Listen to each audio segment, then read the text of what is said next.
Iya, baik. Terima kasih atas waktunya. Selanjutnya saya yang terakhir ini, visi dan prakarsa perubahan. Langsung next to Ria. Ya, jadi visi yang saya rumuskan, ya, ini berdasarkan pemikiran saya pribadi, mewujudkan kepribadian murid yang optimis. Jadi optimis di sini adalah olah jiwa dan raga, pantang menyerah, terampil, I-nya indah, budi pekerti, M-nya membangun jiwa gotong royong, I-nya impian setinggi langit, dan S-nya semangat meraih cita-cita. Ya. Kemudian makna dari optimis tadi dari masing-masing hurufnya, karena ini akronim ya. O-nya adalah olah jiwa dan raga dengan bertakwa kepada Tuhan yang Maha Esa. Kemudian P-nya pantang menyerah dalam segala kondisi. T-nya terampil dalam mewujudkan profil pelajar Pancasila. I-nya indah budi pekerti melalui pembiasaan praktik baik di sekolah. M-nya membangun jiwa gotong royong antar sesama. Kemudian I-nya impian setinggi langit yang ingin dicapai. S-nya semangat di segala keadaan dalam menggapai cita-cita. Ini makna dari optimis. Kemudian prakarsa perubahan. Ya, ini bisa terwujud karena nanti ada atap ya, ATAP.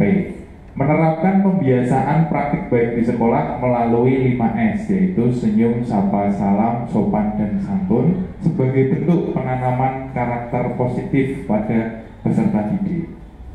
Lanjut, jadi saya tidak masuk ke dalam materi pembelajaran Bapak Bu Ria tadi di KB-nya, tapi saya secara umum sekolah kepada siswa, orientasinya siswa. Nah, ini prakarsa perubahan berdasarkan atap. A yang pertama adalah aset atau awal. Ini kekuatan modal potensi sekolah, murid komunitas yang teridentifikasi dapat membantu meningkatkan kualitas pembelajaran murid. Kemudian D-nya tantangan, keresahan, menangkap masalah atau keterbatasan yang dihadapi dalam sebuah pernyataan, kita mengubahnya menjadi pernyataan tantangan.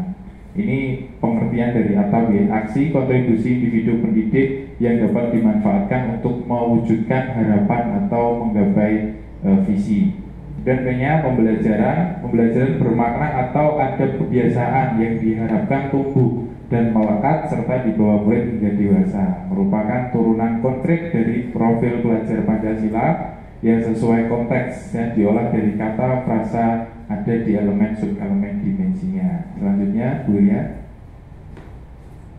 Nah, ini aset yang kita miliki ya berdasarkan prakarsa perubahan. Yang pertama dari kepala sekolah adalah penanggung jawab, guru itu sebagai pelaksana atau dan mengevaluasi, murid sebagai subjek perubahan dalam kegiatan, D-nya sarana prasarana itu meliputi lingkungan dan fasilitas sekolah. E, pihak terkait itu bisa dari orang tua ataupun wali murid. Selanjutnya tantangan. Jadi tantangan yang kiranya saya hadapi untuk menggapai visi tersebut, diperkirakan ya kurangnya nilai sopan santun yang terdapat di lingkungan sekolah, kemudian membudayakan 5S. Jadi masalahnya ya kekurangnya nilai sopan santun, kemudian tantangannya membudayakan 5S di sekolah sebagai bentuk penanaman nilai-nilai positif. Selanjutnya aksi menerapkan 5S, yaitu senyum, sapa, salam, sopan, dan santun di sekolah sebagai bentuk penanaman karakter positif pada peserta didik. Dan alhamdulillah di SMA Negeri 1 Blora juga sudah berjalan dengan baik setiap paginya dan setiap waktu. Kemudian pembelajaran, siswa menjadi terbiasa melakukan hal-hal positif dalam kurung penerapan 5S tadi di lingkungan sekolah maupun lingkungan masyarakat. Nah, ini bagja buat pertanyaannya adalah mengapa penanaman karakter positif perlu ditumbuhkan? Pertanyaan yang kedua, apa yang harus saya lakukan untuk menumbuhkan dan membiasakan penanaman karakter positif? Yang pertama, tindakan yang atau penyelidikan yang dilakukan yaitu mengajak kepala sekolah dan warga sekolah lain untuk bertukar pikiran terkait pentingnya menumbuhkan dan membiasakan penanaman karakter positif. Kemudian yang kedua, Tindakannya mencari informasi tentang cara menumbuhkan dan menerapkan pembiasaan karakter baik hingga bisa konsisten dilaksanakan. Jadi informasi itu bisa dari seminar, bisa dari mungkin sekolah lain seperti itu. Okay? Kemudian A, tadi kan bagja ya, A, ambil pelajaran. Pertanyaannya adalah siapakah di sekolah yang pernah menumbuhkan dan menerapkan nilai-nilai positif. Kemudian yang kedua, kegiatan apa saja yang dapat dilakukan murid untuk menumbuhkan dan menerapkan nilai-nilai positif. Yang ketiga, situasi apa yang bisa saya lihat dalam pembelajaran yang dapat menumbuhkan nilai-nilai positif. Kemudian yang keempat, keterampilan apa saja yang sudah saya miliki dan untuk membantu saya untuk menumbuhkan sekaligus menerapkan nilai-nilai positif.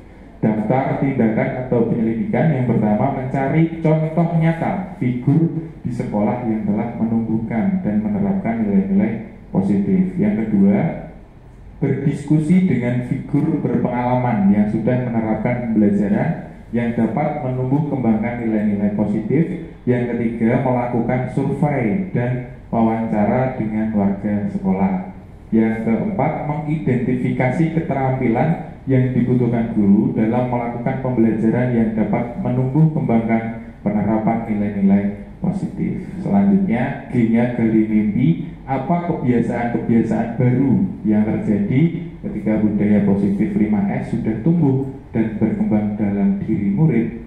Kemudian yang kedua, apa yang saya rasakan jika murid berhasil memiliki nilai-nilai positif dari penerapan budaya 5S. Kemudian yang ketiga, apa saja hal-hal baru yang bisa saya lakukan setelah murid dapat menerapkan budaya positif 5S. Kemudian yang keempat, apa hal-hal atau sumber daya yang saya banggakan akan tersedia jika murid dapat mempertahankan budaya positif 5S.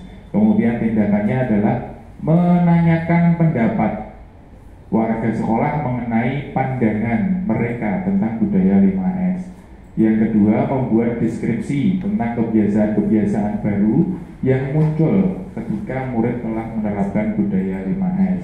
Kemudian yang ketiga, membuat daftar keterampilan baru yang akan saya peroleh dari literatur. Kemudian J-nya, jabarkan rencana bagaimana cara untuk menumbuhkan kesadaran dalam diri murid agar menjaga perilakunya dari pengaruh yang kurang baik. Kemudian yang kedua, apa langkah-langkah untuk menumbuhkan dan menerapkan nilai-nilai positif dalam budaya 5S. Yang ketiga, berapa lama target untuk menumbuhkan dan menerapkan karakter nilai-nilai positif dari budaya 5S. Tindakannya selalu memberikan nasihat dan teladan yang baik tentunya terkait pentingnya nilai-nilai positif di kehidupan saat ini maupun yang akan datang. Yang kedua, membuat capaian realistis untuk setiap langkahnya. Yang ketiga, membuat jadwal pelaksanaan atau program kegiatan. Kemudian yang terakhir, atur eksekusi. Siapa saja yang saya libatkan. Kemudian kapan program kegiatan untuk menumbuh kembangkan. Tindakannya adalah menjalin kolaborasi dengan wali murid, seluruh rekan guru, dan juga kepala sekolah. Yang kedua, menyusun jadwal piket untuk penyelesaian tugas. Yang ketiga, melakukan monitoring berkala terhadap keberhasilan budaya 5S yang dapat menumbuh kembangkan nilai-nilai positif pada murid. Next. Ya, ini sebagai penutup ada pantun lagi. Penutup, maksudnya penutup presentasi saya dan teman-teman gitu. Pergi ke tempelan bersama Pak Budi, pulangnya membeli es degan, majukan sekolah dengan visi sebagai jembatan menuju kesuksesan. Terima kasih dari saya, Bu Eka dan Bu Ria. Kalau ada kurangnya mohon maaf. Kebenaran datangnya dari Allah Subhanahu wa Ta'ala. Wassalamualaikum warahmatullahi wabarakatuh.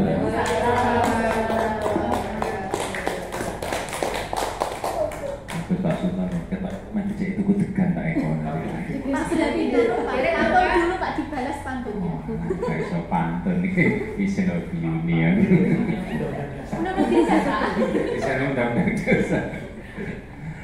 Baik, Bapak Ibu, itulah paparan dari CGP yang luar biasa. Dari tadi sudah menyampaikan